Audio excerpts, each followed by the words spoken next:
Guy is correct. I didn't read the Da Vinci Code and just feel like I needed to go jump over a cliff or get overly angry about it. What disturbs me, and if you've never heard me on the radio or if you've never seen a DVD like this, you'll pick up real quickly. What disturbs me the most is when people manipulate sources and when they only give you a partial picture of an ancient text, some issue in ancient history, to really drive a position that they have. And my goal over the course of the whole day, this is the first session of what's going to be the equivalent of 8 hours, my goal is to get you to look at the data, the primary material, and as Guy said, compare that with the claims of the book. Sometimes this isn't going to be terribly exciting because what I will do, and that's not, now's not the time to click off the DVD, I'm going to explain what I just said. What I tend to do is I tend to try to show you the source, and when I'm quoting from a secondary source like a dictionary or some accepted scholarly work that is just accepted and used and praised by everyone in a given field, I'll give you the page. I'll give you the page number. I'll show you the text. I want you to have the information so that you don't have to just assume that I'm quoting it right or I'm just such an honest guy, you can just always trust me. I think I am an honest guy and you can trust me. But I still like to put it in front of your eyes so that you can see that I'm not making it up. The last thing I want to say by way of introduction is I'm not so worried about Dan Brown. Dan Brown is an author. He writes fiction. He probably has gone a little too far in sort of implying, and in some cases saying that he believes this or that about his sources. The people that if I'm going to target anybody today, it's going to be the people he uses as sources, because I do think that they're being dishonest and I do think they're being manipulative. And I will name them by name. They know where to find me if they don't like it. And they're free to prove otherwise, because I think it's going to be pretty hard, because it's going to be right in front of your face.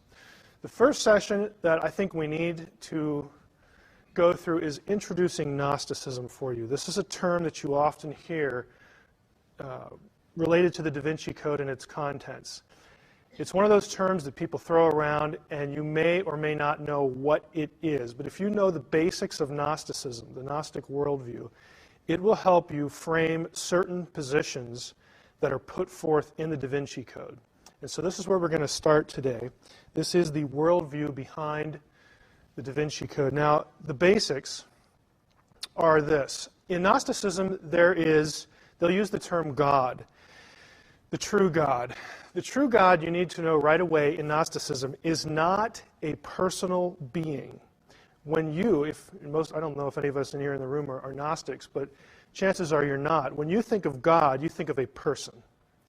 You think of an actual being, an entity that has personality, emotions, that kind of thing, because you're used to reading the Old or New Testament or some other book, from a Western religion, and this is how God is spoken of. In Gnosticism, though, you have this sort of force called the light, the pneuma, which is a Greek word which means spirit.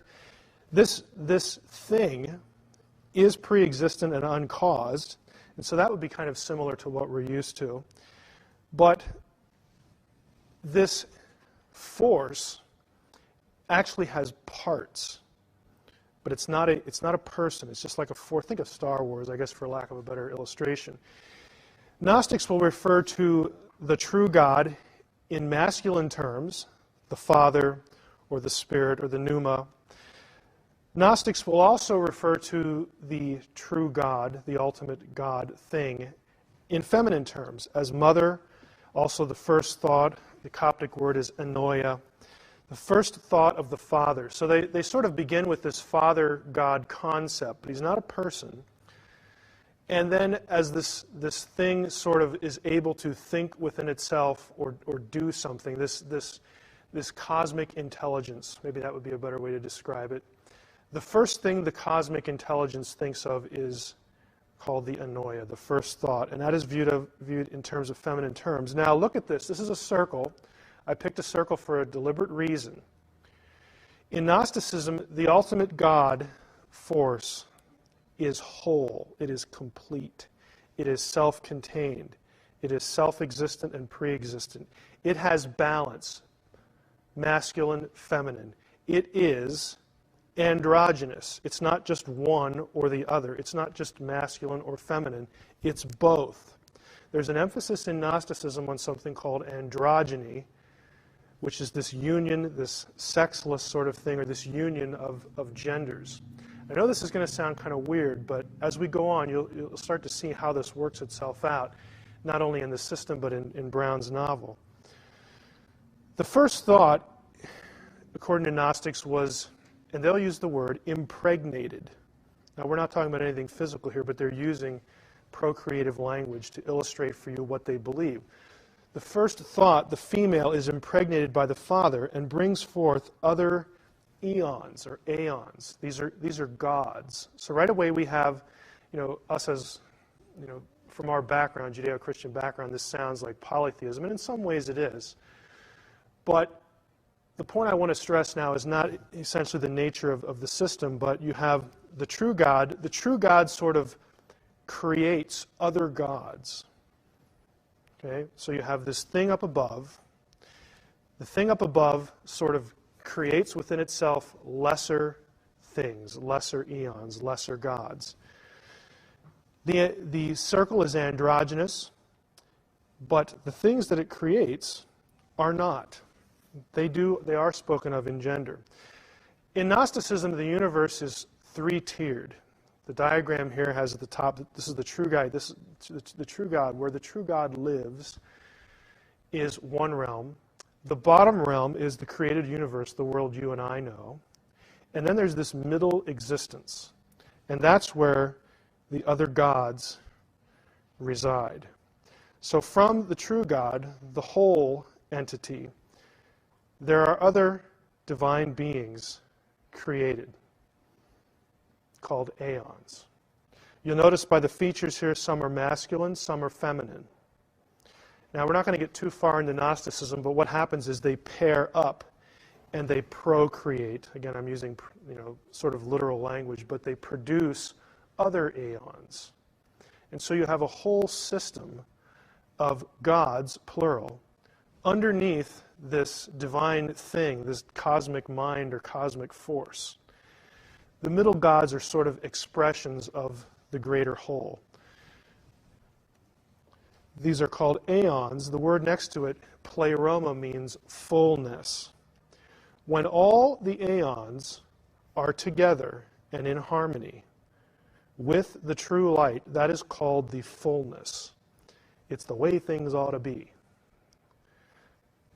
The fullness. We'll come back to that term. They are the true God's essence. And together, the parts equal the whole. Now, the true God, again, or the light, produces these aeons. One of them is the Logos. Now, for those of us who are Christians in the room, Logos is a word that gets applied to Jesus in John chapter 1. But now, mentally stop yourself. The Logos in Gnosticism here is not Jesus. This is not a one-to-one equation. Jesus is something else to a Gnostic. Just so that you know that one of these gods is referred to as the Logos. And the Logos, if you look at the hierarchy, the row here, the way I have this arranged, the Logos is considered the very highest aeon. He is the highest thing that the light produced. Okay? He's the highest. A few notes there. You will read in Gnostic writings, if you go down to the third bullet, the Logos is called the form of the formless, the body of the bodiless, the face of the invisible, the word of the inutterable, the mind of the inconceivable. The Logos is the primary expression of the light, this cosmic spirit thing that Gnostics refer to as the true God, the ultimate God. The Logos possesses knowledge of all the other aeons. He is the entire image and likeness.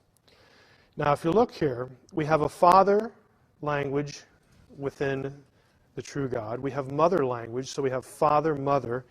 We have the Logos, and that forms in Gnosticism, you notice the triangle, this is sort of their Trinity.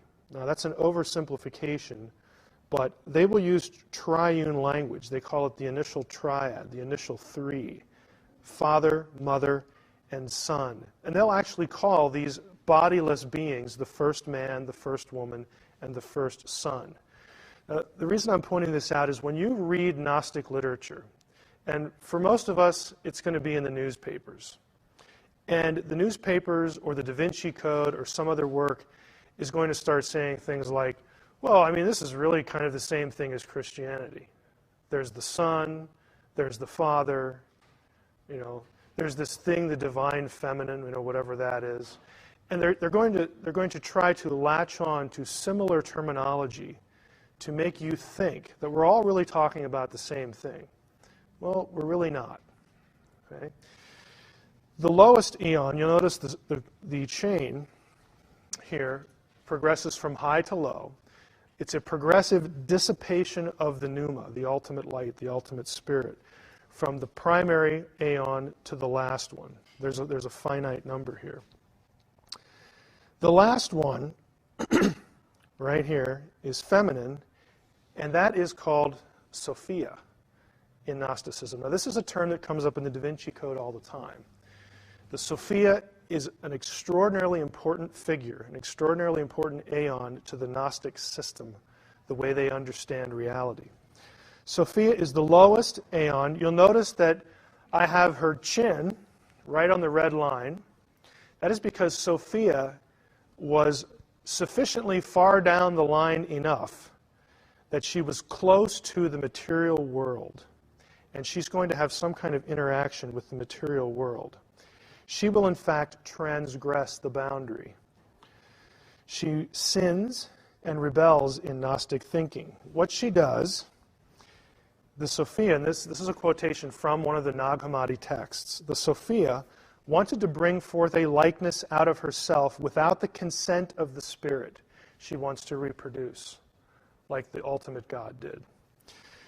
She doesn't want to involve her consort. Remember, I told you the aeons were paired, masculine, feminine, and then they produce other godlike beings in the Gnostic system.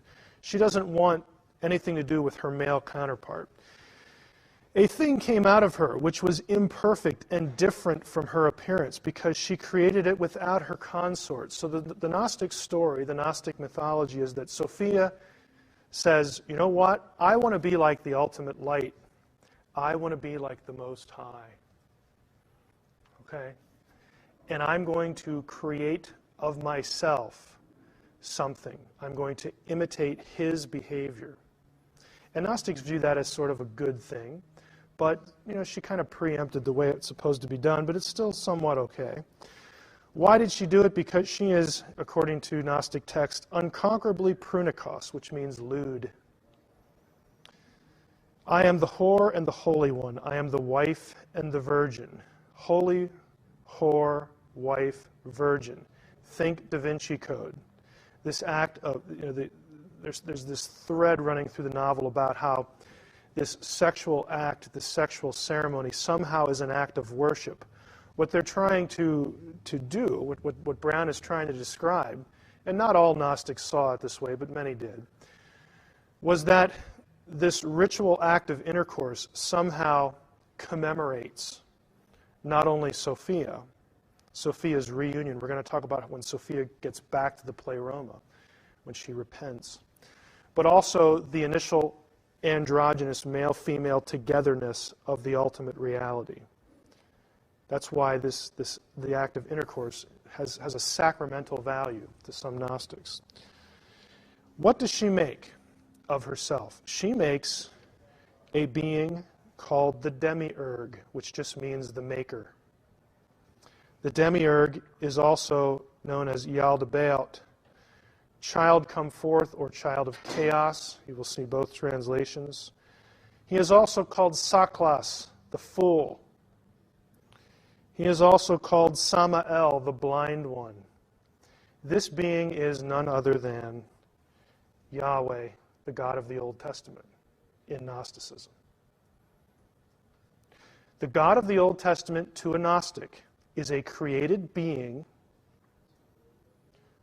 He is called a fool. Why? Because he runs around saying, I'm the only God. There's none like me. Duh. Okay, Gnostics consider the God of the Old Testament a fool because he doesn't want people to know, and he's going to create humans. He doesn't want humans to know that actually there's a whole bunch of aeons that are bigger than he is, more powerful. And there's even further removed from him this ultimate God thing. The God of the Old Testament to a Gnostic is a fool, is blind, because he doesn't seem to realize that there are other gods. He goes around denying it. He's either blind or he's an idiot. And he's just bad because he doesn't want you, humanity, to know the truth. Now, here's our line separating the middle realm from the realm we know. The Demiurge is going to create the world, just like, in the traditional Old Testament. The Demiurge will also create archons, which is a word that means rulers. The archons are mentioned in the New Testament. These are the principalities and the powers of the air, the rulers of in high places who are wicked. But in Gnosticism, the archons, yes, they're bad because the Demiurge made them. But they're not bad in the sense of they're opposing God. They're actually, in Gnosticism, the archons are God's henchmen. They do his bidding to suppress humanity, to keep humanity from learning something. And we'll talk about what that something is. So the Demiurge makes helpers, what we would think of as fallen angels or watchers or fallen sons of God, archons. It's really the same old thing. Together, the archons, now look, the key there is together. The archons and the Demiurge make Adam.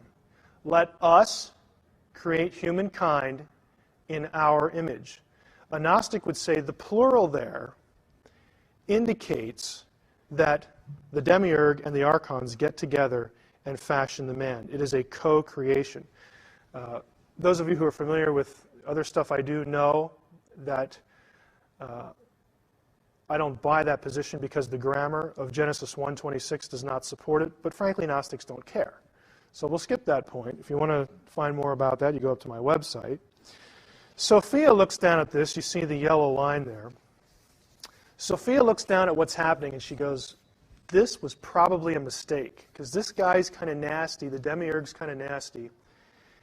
And now the Demiurge is just kind of doing what I did, and he's starting to make all this stuff. And I guess it was okay when he made this world thing, like who cares? And the archons, well, we're more powerful than they are anyway, so I'm not too concerned. But Sophia takes pity on Adam, because Adam is created to be a slave of the Demiurge and of the archons. And something clicks inside Sophia, according to the Gnostic myth, that says, I need to do something. This is just a little too far. I can't abide this.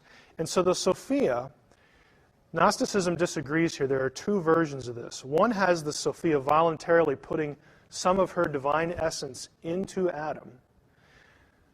The other version has Saklos, the Demiurge, being tricked into doing it himself. But either way, a spark of the divine, you've all heard that phrase before, a spark of the divine gets deposited into Adam. So that now Adam is not just a worm-like, creature that just can't think or has no mind and no spirit, just to serve the Demiurge. Now Adam is flesh and spirit. He is material and he is divine. Okay, he's a mix. Adam then is used to bring forth Eve. In a later session that's really devoted to this Da Vinci Code myth about how the Gnostics just treated women so wonderfully and the Christians are just the misogynistic Neanderthals of the ancient world, we're going to see that is not the case. In Gnosticism, I'll just telegraph one point here. In Gnosticism, Adam has the divine spark. Eve doesn't. Eve is less than Adam. She is less than divine to a Gnostic. That's not a very positive, affirming thing, for women. But that's Gnosticism really, as you'll see it in Gnostic texts, not in Dan Brown's novel. Advanced concepts, I'm not going to part too much on this. Sophia is redeemed. She's the youngest and last eon. She was furthest from the light. She makes a mistake. She's again driven by this procreative urge. Her desire, again, was viewed positively in that she wanted to be like the Father. There are really two parts to her. She's conflicted in the Gnostic myth. She wants to be like the ultimate God, but yet she has this own self-willed rebellion thing going on. Eventually, the rest of the Pleroma says, we can't let this go. We need to get Sophia back here so that we are full, we're complete. So we have the old Pleroma back, the fullness. And so what they do is they decide to attract her. Several high aeons, the Holy Spirit, these are all separate beings in Gnosticism. The Holy Spirit, the Christos, and Jesus. Now, if that surprises you, if you're a Da Vinci Code reader, good. Because the Da Vinci Code has characters saying that in the true Gnostic scriptures, Jesus was just an ordinary man. If you read the Gnostic text, you will not get that message. Jesus is an aeon. He is a divine being in Gnosticism. He's not just an ordinary Joe. These three devise a plan to attract Sophia back to the true light. The Christos appears to Sophia in the shape of a transcosmic cross. And now she sees that out in the universe, and she knows that this is a sign from the Pleroma that you can come back. Just follow the light. Isn't that a nice phrase we've all heard in our culture? Follow the light. It's Gnostic. You keep your eye on the cross, you follow the light, and you will make it back to the Pleroma. Her celestial bridegroom, Jesus, awaits her. Again, think of the Dan Brown, Jesus, Mary Magdalene. They get together, they have intercourse, either ritually or just to enjoy it. Probably just ritually if Dan Brown's going to be consistent with his Gnosticism, but he often isn't. This whole idea of Jesus needing a consort, Jesus needing a wife to further the faith, is this idea. Jesus and Mary Magdalene are mimicking the journey of Sophia back to the cosmic Jesus so that they can be one. It's an expression of godliness. It's an expression of fullness in the Gnostic system. That is their introduction to Gnosticism. I don't know what the time is here. 32, we have time. We have 10, 15 minutes for questions, but let me just summarize real quickly. The whole point with this is when you read about sacred marriage in the Da Vinci Code, the reason that is an issue, and the reason that Dan Brown and his sources want to convince you that this was part of Christianity, that Christianity has suppressed the female, that Christianity has suppressed the goddess, is not because this stuff is really taught in the Bible. Okay? Some will try to make it, force it into the New Testament in some odd passages, and we'll talk about those a little later. What they're really saying is, look, this is the way this particular sect of Christianity saw things.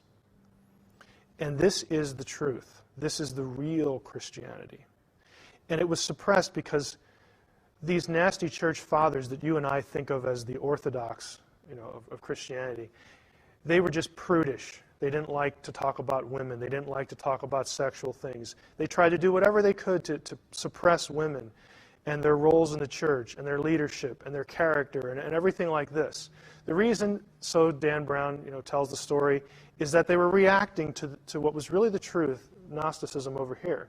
And if you're a discerning reader, Brown has tapped into a cultural sensitivity here in our time, how women are viewed and treated.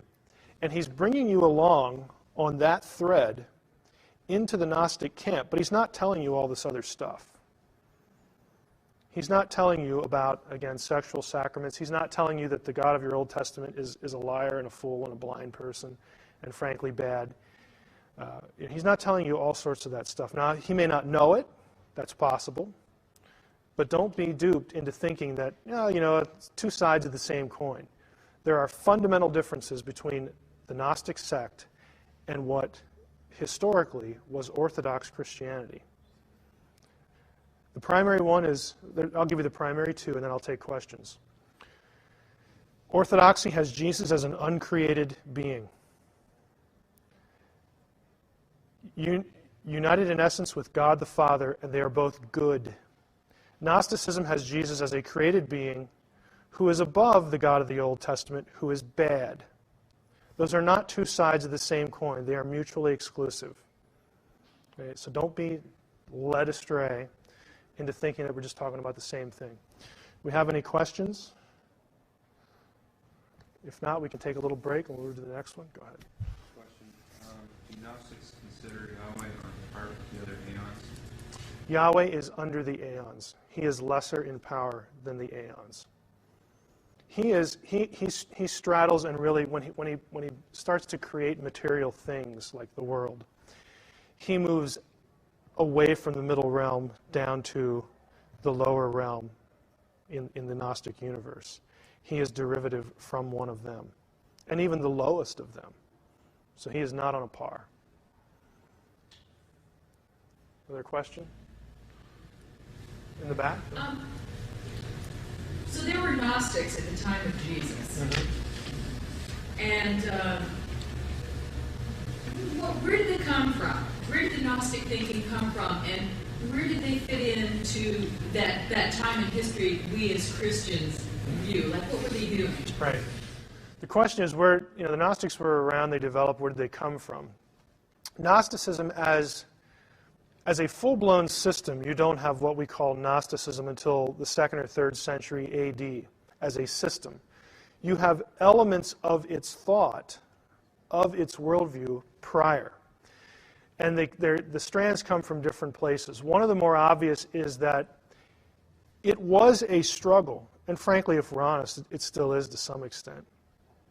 It was a struggle to understand how you can have a God and 3 persons, but they're all the same, but yet they're not.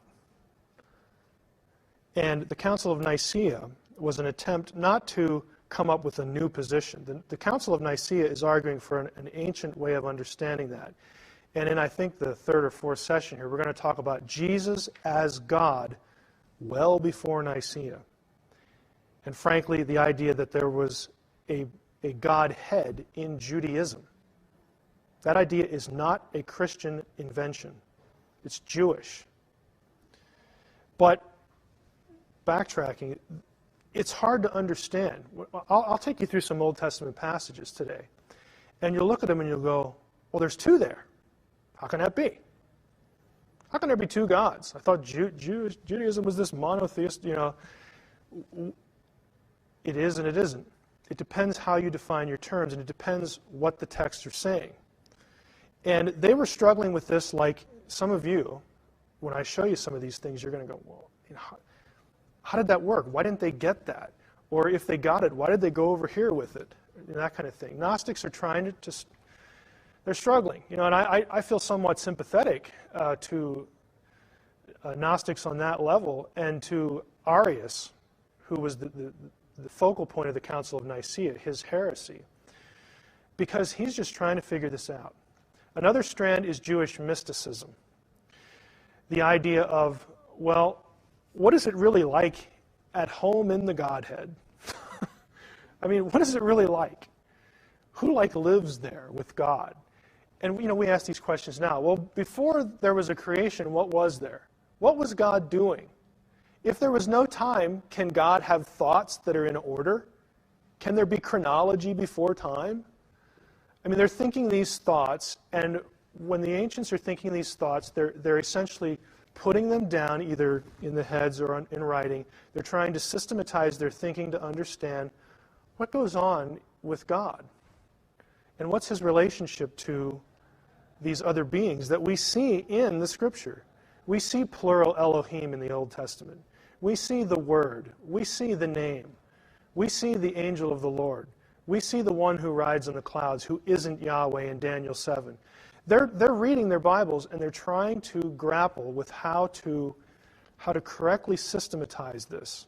Now, what happens is you take those questions, which are all legitimate, and Gnostics come from Egypt, and what they did was they started to try to merge what they're seeing in the Old Testament and in Jewish writings. This is all before the New Testament's written, and it carries on when the New Testament starts getting written. And they start looking for counterparts in the local religion of Egypt. And once that happens, you see this convergence of threads. And out of that comes Gnosticism. Another strand is, what about evil? Why is there evil? You know, Orthodoxy has, I'm not going to say there's just one explanation for this, but Orthodoxy wants to see, and you know, I agree, but I'm not going to go any further than that because there are ways to understand this, and there's difference of opinion. But the Orthodox position is that, look, if there's anybody in control of evil other than God, then we've got problems. Then we're dualists. Then there's a competitor to God out there who's just as powerful as he is, and that isn't reflected in the text of the Jewish Bible. The God of Israel, you know, who is our God, the God of the New Testament, because the church derives from, you know, Judaism in that sense. And so that just wasn't an option. But then that means that God is somehow in control, ultimately, of evil. Now, does God cause evil? Does he passively allow evil to happen? God is bigger than evil, so he can take evil and manipulate it and work it and predestine it to good. Okay, that is taught in the New Testament, these ideas. But to the Gnostic, here's the way the Gnostic answered the question. The reason that there's evil is because that's the way the world was created. There's no fall. It was just created evil. And if you have an earth that's created evil, somebody evil had to do it. And since that person in the Jewish Bible is Yahweh, Yahweh must be bad. That must be why there's evil. Because the fullness, the true God, the light, would never create anything evil.